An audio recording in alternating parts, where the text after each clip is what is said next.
আচ্ছা, জীবনে কোন মানুষকে আপনি সম্মান করবেন আর কোন মানুষকে আপনি ঘৃণা করবেন একবারও সেটা কি ভেবে দেখেছেন? আমাদের জীবনে অনেক মানুষের সঙ্গে সারা জীবন আমাদের পরিচয় হয়। কেউ আমাদের জীবনে দাগ কেটে যায় আর কেউ আমাদের মনেতে দাগ কেটে যায়। যারা আমার মনেতে দাগ কেটে যায়, যারা আমাদের মনেতে বাসা বেঁধে ফেলে, তারা কিন্তু আমাদের মনের মানুষ।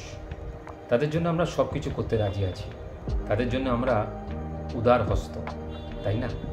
আর যারা ঠিক এর বিপরীতটা করে, অর্থাৎ পদে পদে আপনাকে অপমান করে, অসম্মান করে, আপনার কথার গুরুত্ব দেয় না, আপনার কাজের কোনো স্বীকৃতি দেয় না, আপনি যতই ভালো কাজ করবেন আপনাকে তিরস্কার করবে, মানে আপনাকে দেখতে নারাজ।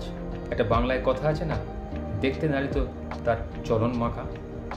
সে মতো যদি করে তাদের সঙ্গে কী করে ব্যবহার করবেন? দেখুন, জীবনে বাঁচতে গেলে আমাদের সব রকম লোকের সঙ্গে মানিয়ে চলতে হয়, ভালো লোক মন্দ লোক। তো এই ভালো লোককে কী করে জীবনে রাখবেন আর মন্দ লোককে কেন জীবন থেকে কেটে সেটে বাদ দিয়ে দেবেন, আমি সেটাই এখন বলব। ভালো মানুষ জীবনে, প্রতিটা জীবনে মানুষের কাজে লাগে। সে দেখবেন তার পজিটিভ এনার্জি দিয়ে আপনার জীবনটাকে সে পরিবর্তন করতে চাইছে, আপনাকে কিছু জানাতে চাইছে, আপনাকে কিছু ইনফরমেশন দিতে চাইছে। আপনি যদি সঠিক লোক হন, আপনি যদি বুদ্ধিমান লোক হন, আপনি কিন্তু সেই ইঙ্গিতটা বুঝতে পারবেন। আপনাকে আকারে ইঙ্গিতে অনেক কিছু শেখাতে চাইবে, জীবন দর্শন করাতে চাইবে, ভালো মন্দের বিচার শক্তি আপনার মধ্যে আনতে চাইবে। আপনি যদি বিচক্ষণ মানুষ হন, দেখবেন আপনি সহজেই কিন্তু সেসবগুলোকে অ্যাকসেপ্ট করে নেবেন।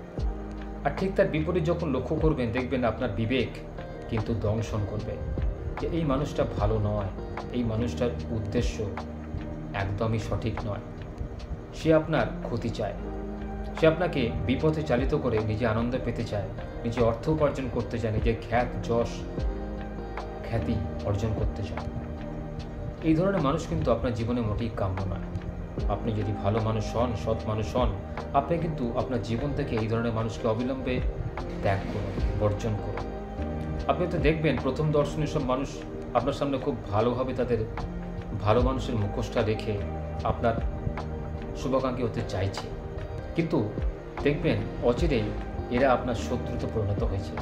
কারণ এদের উদ্দেশ্য আপনার উন্নতি করা নয়, আপনার থেকে যে ভালো বস্তুগুলো আছে সেগুলো শুষে বের করে নিয়ে আপনাকে ছুঁড়ে ফেলে দেওয়া। ঠিক যেমন আমরা চা খাওয়ার পর চায়ের গ্লাস ভাঁড়টিকে ফেলে দিই। জীবনে কিছু মানুষ থাকে যারা নিজেদের স্বার্থ ছাড়া এক পা চলে না। নিজের স্বার্থ ফুরিয়ে গেলেই তারা কেটে পড়ে, অপরের স্বার্থের প্রতি তাদের কোনো চিন্তাভাবনা নেই, তাদের কোনো হেলদোল নেই। এই ধরনের মানুষ কিন্তু স্বার্থপরের নামান্তর।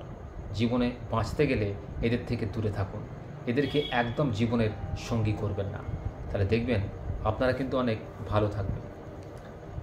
আর বাঁচতে গেলে সংগ্রাম সবাইকেই করতে হয়, তাই সংগ্রামী মনোভাব নিয়ে ভালো মানুষকে খোঁজার চেষ্টা করুন, যে আপনার জীবনের দাগ কেটে যাবে, যে আপনার জীবনের পুরো ধারাপাতটাই পরিবর্তন করে দেবে, যার সঙ্গে কাজ করে, যার সঙ্গে কথা বলে, যার সঙ্গে ভালো জীবন কাটিয়ে আপনি জীবন অনেক কিছু শিখবেন, জানবেন।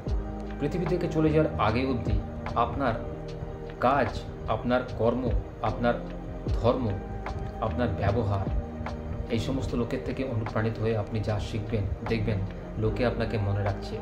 পৃথিবী থেকে চলে যাওয়ার আগে অবধি লোকে আপনাকে স্মরণ করবে, জানবে, বুঝবে, মাথার মনে ভাববে। তাই আজ থেকে সেই সমস্ত মানুষকে জীবনে পাথেয় করুন যারা আপনার শুভাকাঙ্ক্ষী, যে আপনার ভালো চায়। সেই সমস্ত মানুষকে জীবন থেকে কেটে বাদ দিন যারা আপনার ক্ষতি চায়, যারা অর্থলোলুপ, যারা স্বার্থপর, যারা নিজেদের স্বার্থ যারা এক পা চলে না।